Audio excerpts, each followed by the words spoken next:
Merhabalar efendim, ben Fadime. Kanalıma hoş geldiniz. Bugün size birinci bölümde bahsetmiş olduğum motifimin, altıgen motifimin diğer motiflerle nasıl birleştireceğimden bahsedeceğim bu videoda. Artı şurada bizim çeyrek çeyrek motiflerimiz var. Görüyorsunuz, iki tanesini ekledim.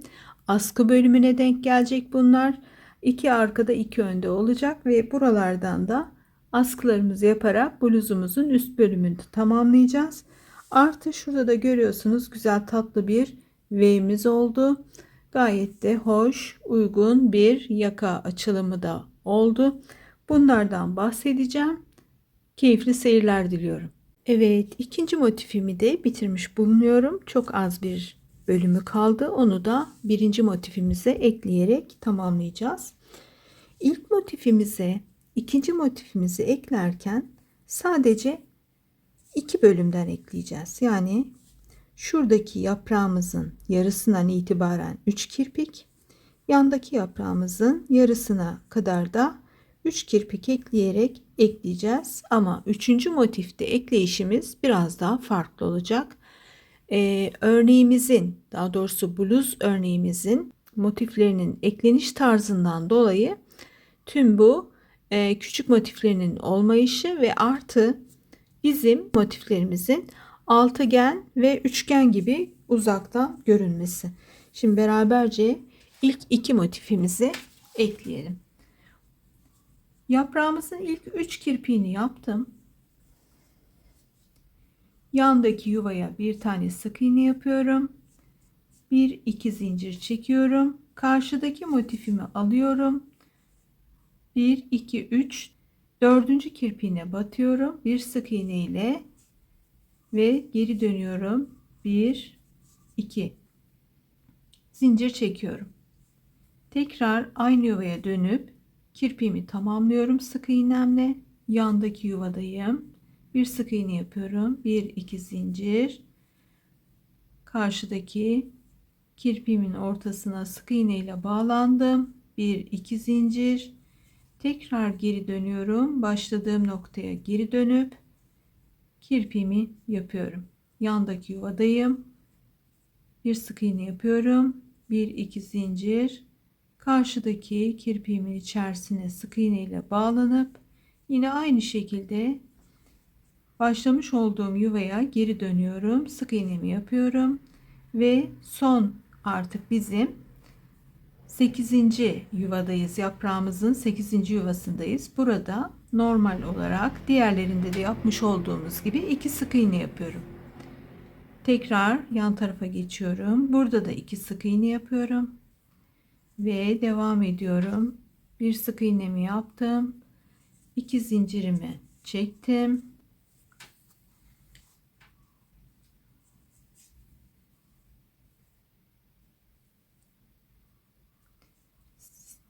Kirpiğime battım.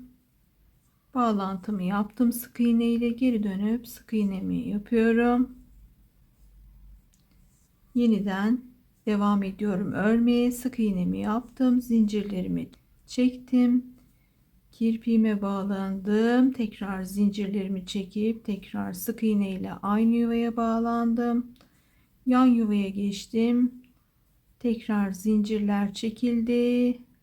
Karşıdaki kirpiğe battım. Zincirlerle geri dönüp başlamış olduğum yuvaya battım. Yan yuvadayım. Burada artık 3 kirpiğimi eklediğim için 1 2 3 4 normal örmeme devam ediyorum.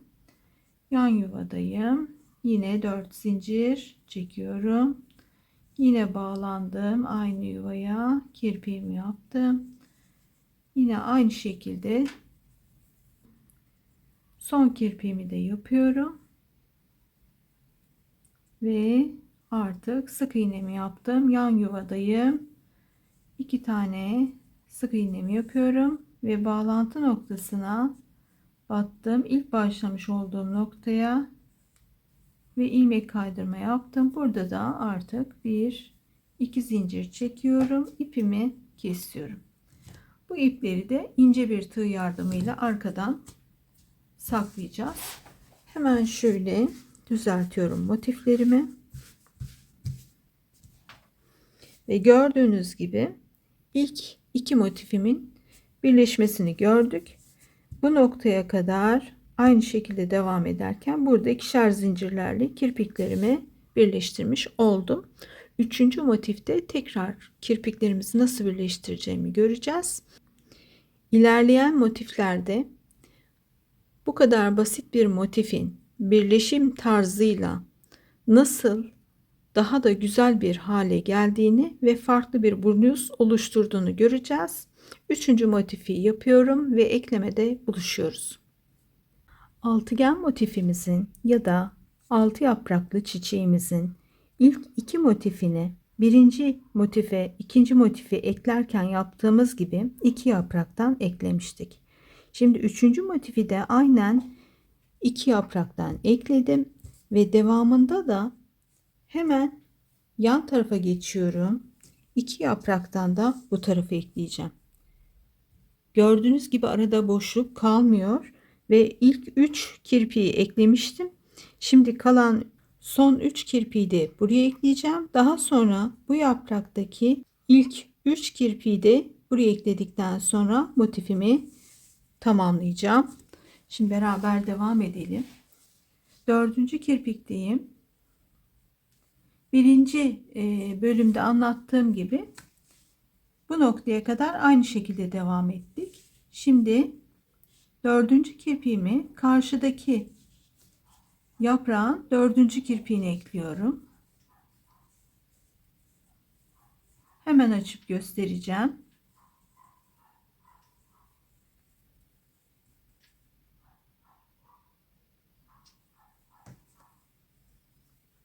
Şöyle altında boş yaparsam daha net göreceksiniz. Şöyle görüyorsunuz. İlk üçü burada, dördüncü burada, 5, 6 şeklinde. Diğerlerini de ekliyorum.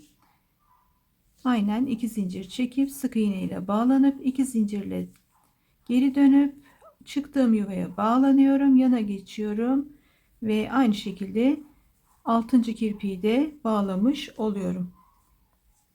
Şimdi tekrar geri döndüm. Ve son yuvamıza da 2 tane kirpiksiz sık iğnemi yaptım.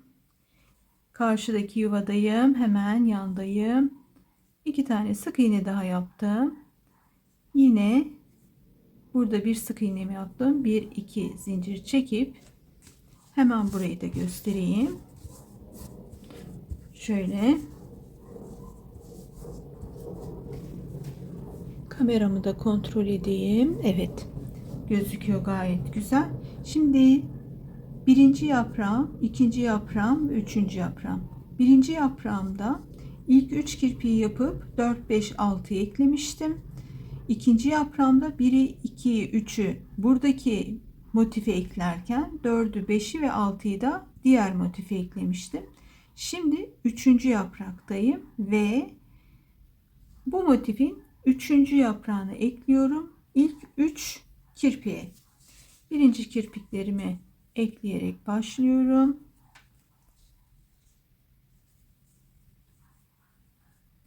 Geri döndüm. Kirpiğimi tamamladım. İkinci kirpiğimi de yine karşıdaki ikinci kirpiğe ekliyorum. Döndüm, tamamladım. Yan yuvadayım. Üçüncü kirpiğimi de tamamlıyorum ve eklemelerimiz son buluyor.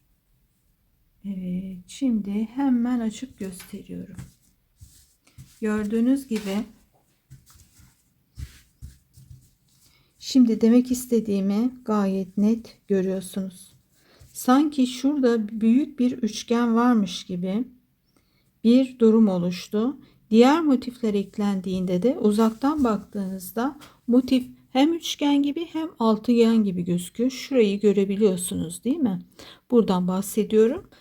Diğer taraflarında kirpiklerimi yaparak motifimi bitireceğim ve daha sonra da bluzumdaki tüm detayları size çizerek anlatacağım. Ve ondan önce de yarım motiflerimiz var. Bir de bluzumuzun yakasına gelen 4 motifimiz var. Hem askı için hem de bluzumuzu yuvarlamak için çeyrek motifler var. Ve başlıyoruz beraberce o minik parçayı nasıl öreceğimiz kısmına. Burada her şeyi yere düşürdüğüm için onunla uğraşıyorum, kusura bakmayın. Evet, geldim. Şimdi aynen büyük motifte olduğu gibi başlıyoruz. Şu birazcık ben kameramı indirmek istiyorum ki hakim olayım. Başka yerleri çekmeden konuyu tamamlayalım. Tamam. Aynen büyük motifte olduğu gibi 8 tane zincir çekiyorum. 2, 3, 4, 5, 6, 7, 8. İlk zincirime batıyorum. İlmek kaydırma yapıyorum. Bir zincirle yukarıdayım ve bu yuvarlağımın içerisine, halkamın içerisine 11 tane sık iğne yapıyorum. 2, 3. İlk sık iğnemin tepesinden battım. İlmek kaydırma yaparak bu bölümü tamamlıyorum. 1, 2, 3, 4, 5 zincir çektim. Ve buraya da 12 tane üçlü trabzan yapacağım. İlk zincirimin dibine de batarak başladığım için 12 tane üçlü trabzan. Arada 2 zincir çekiyorum ve yandaki sık iğnemin tepesine batıyorum.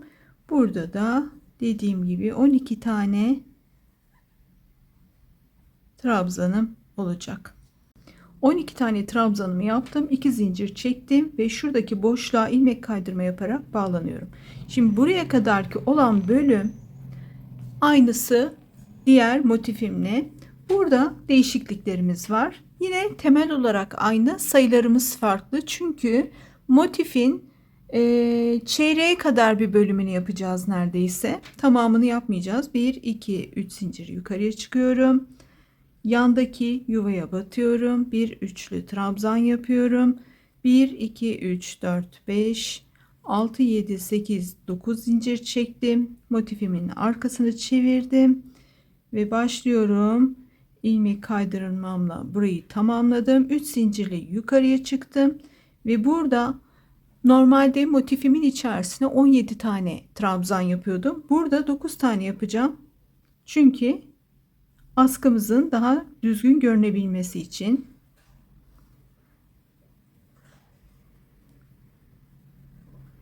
Üç, 4, 5,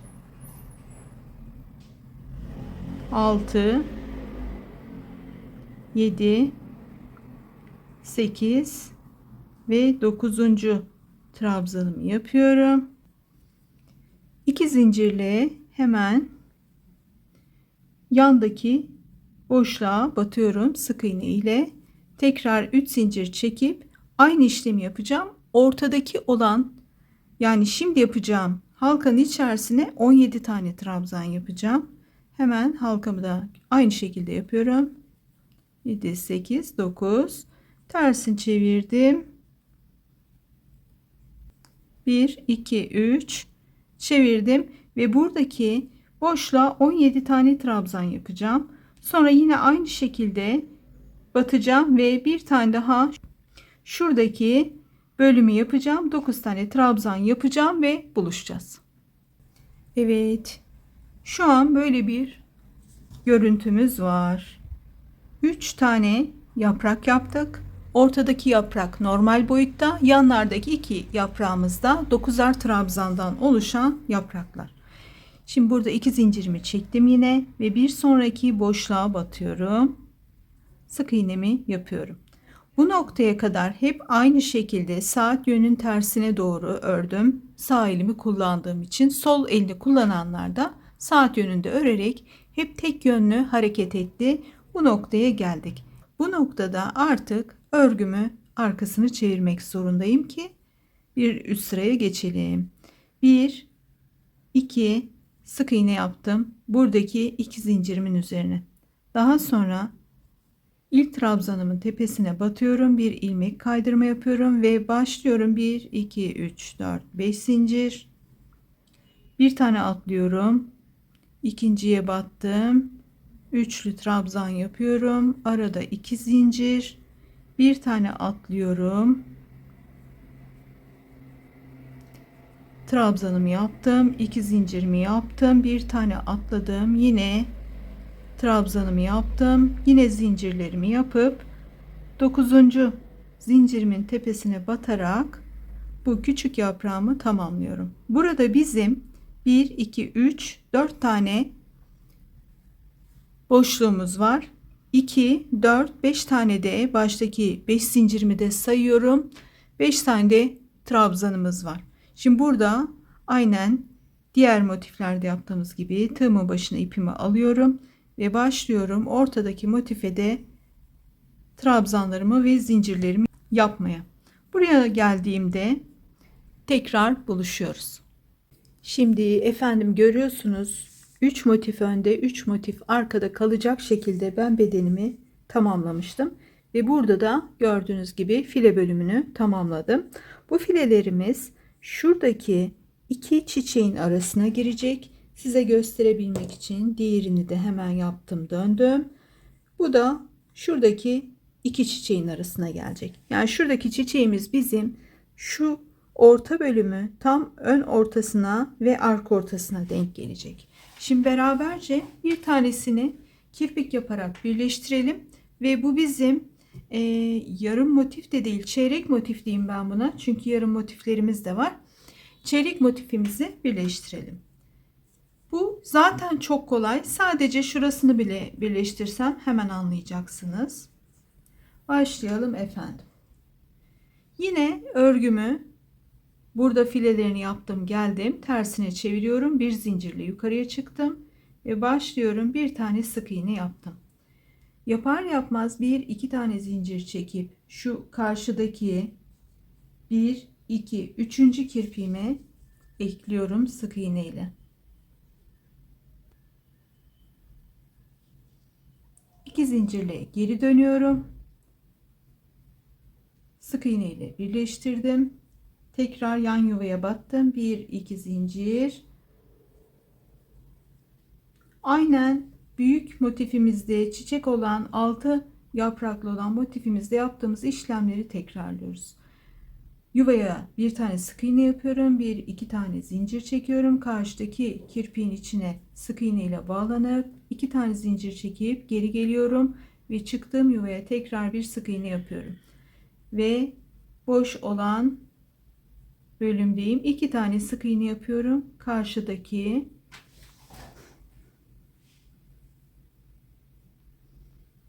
bölüme geçtim. Yan yuvadayım. Burada da artık yine kirpikler yaparak buradaki bütün bölümleri ekleyeceğim arkadaşlar. Burada nasıldı? Bir zincirle çıktım. 3 tane kirpiği ekledim. Ortada bütün kirpikleri ekleyeceğim. Sonra tekrar kalan son bölümde de hemen şurayı birazcık çekiştirirsem daha güzel göreceksiniz.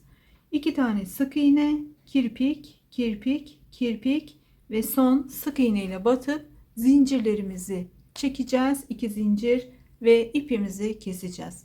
Bu kadar kolay.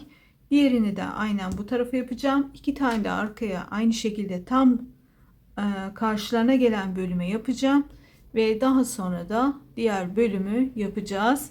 Bir sonraki bölümde buluşacağız. O bölümde de etek uçlarına gelen yarım motiften bahsedeceğim. Daha sonra bluzumuzun genelindeki motiflerin kaç adet olduğundan, kaçar tane yarım motif olduğundan bahsedeceğim.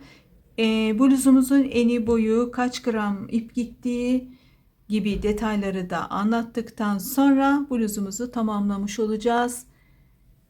3. bölümde buluşmak üzere. Çok teşekkür ediyorum. Hoşça kalın. Bu arada kanalımı destekleyip üye olursanız, katılırsanız çok sevinirim. Hoşça kalın.